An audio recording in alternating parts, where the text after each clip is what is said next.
ঝগড়া করো তুমি আমার কিলে কিলে করে দিতেছ না আবার। আমি বুঝে গেছি তোরে আমি যতই শাসামু তুই কিন্তু বুঝবি না। আজকে চেয়ারম্যানের বাড়ি যাবো, তারপর দেখাবো মজা। আয় তুই আমার লগে আয়। তুমি খালি আমার জমি জমানে ঝামেলা করো আর তুমি আমার বলছে খালি তুমি ঠকাইবা আর খালি চেয়ারম্যানের কাছে যাবা। এই কিন্তু তুমি এই কাহিনী করো। এই আমি তোর বড় ভাই না? তাতে কি হয়েছে?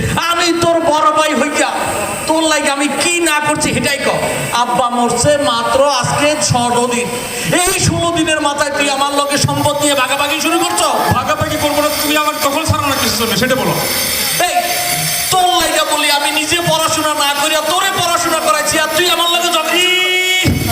তুমি ক্লাস 1 থেকে 5 পর্যন্ত প্রত্যেক ক্লাসে ফেল করছো, এই জন্য পড়াশোনা করো নাই। এদিকে আমি বুঝছি যে তুই সম্পদ নিয়ে তুই মারামারি আমার লগে করবি। চেয়ারম্যানের বাড়ি যাবো, চেয়ারম্যান সাহেব যে বিচার করে দিব, সম্পদ যেভাবে ভাগ করে দিব ওটা মাইনে লবি তো। তার আগে কত তুমি চেয়ারম্যানে ঘুরতেছো নাকি? আরে